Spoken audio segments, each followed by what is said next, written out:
प्रियंका जी, आपने कई दशक से आप कोलकाता की जमीन पर हैं और यहाँ के बदलावों को और पूरे भारत में हिंदी जगत में और बांग्ला साहित्य में भी जो बदलाव हो रहा है उसको देख रहे हैं।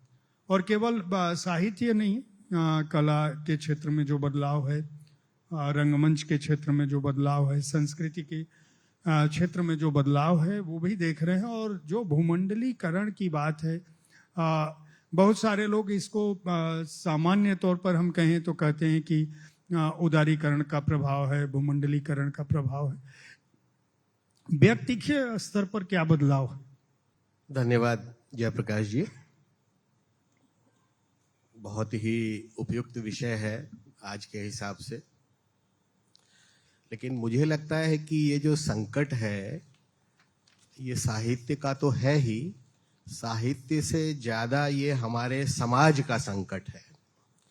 और समाज का जो संकट है उसको हम किस तरह से अभिव्यक्त करें, तो हम देख सकते हैं कि हमारे समाज में वो कौन कौन से बदलाव हुए हैं जो हमें साहित्य, संस्कृति, कला से विमुख करते हैं।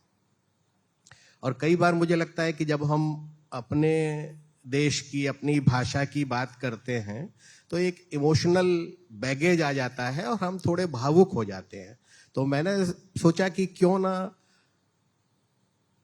हम इस हिसाब से विचार करें कि बाकी जगह क्या स्थिति है। तो 2010 में मारियो वारगास ल्योसा को नोबेल प्राइज मिला था। वो पेरू के कवि थे और स्पेनी भाषा में वो लिखते थे। तो जैसा कि होता है पश्चिम में, वो अपनी किताब के साथ बुक लॉन्च के लिए जगह जगह जाते थे। तो उनका कहना है कि अक्सर लोग लेखक के पास आते हैं, किताब खरीदते हैं और उसके हस्ताक्षर लेते हैं। तो उन्होंने कहा कि लोग मेरे पास आते थे और किताब ली और मेरे हस्ताक्षर लेते थे, तो कहते थे कि this book is for my wife, this is for my mother, this is for my sister. उनका नाम लिख के आप लिख दीजिए। तो ल्योसा कहते हैं, मैंने उनसे पूछा एंड व्हाट अबाउट यू, आप नहीं पढ़ते हैं? तो उसने कहा कि मैं थोड़ा व्यस्त रहता हूं, मेरे पास कामकाज बहुत है।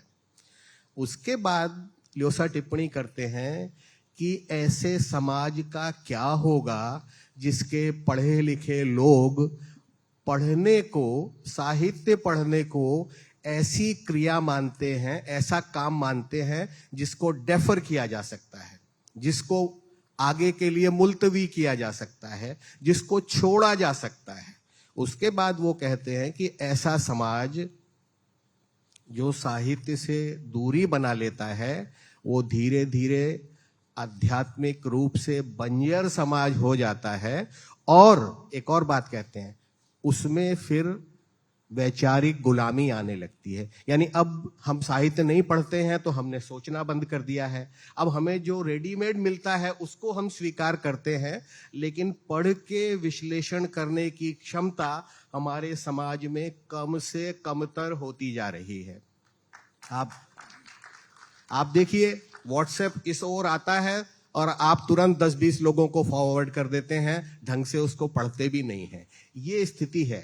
जो समाज पढ़ेगा नहीं और इस तरीके के समाचार पे भरोसा करेगा, वो समाज वो है जो फैलेसीज में, हेत्वाभासों में फंसेगा कि जो चीज दिखाई पड़ रही है उसके भीतर नहीं जाएगा कि ये मृगमरीचिका है या ये ट्रॉय का घोड़ा है, इससे हमें क्या मुश्किल हो सकती है। वो सिर्फ उसको देख के उसी तरफ चल पड़ता है। एक गालिब का शेर है जिसमें गालिब कहते हैं कि चलता हूं थोड़ी दूर हर एक तेज रौ के साथ, पहचानता नहीं हूं अभी राहबर को मैं। हम अब जानते ही नहीं है कि हमें किधर जाना है। और परिवर्तन इतने तेज हैं कि आदमी चकराया हुआ है, इतने तेज परिवर्तन है और वो समझ नहीं पा रहा है कि मेरी भूमिका क्या है। फिर गालिब का एक शेर पढ़ूंगा। गालिब कहते हैं कि रौ में है रक्से उम्र, कहां देखिए थमे, न हाथ बाग पर है, न पा है रकाब में। परिवर्तन का घोड़ा दौड़ रहा है, हम घोड़े पे बैठे हैं, लगाम हमारे हाथ में नहीं है, पांव हमारे रकाब में नहीं है। अब हम कहां जाएंगे, हमारा क्या होगा ईश्वर जाने।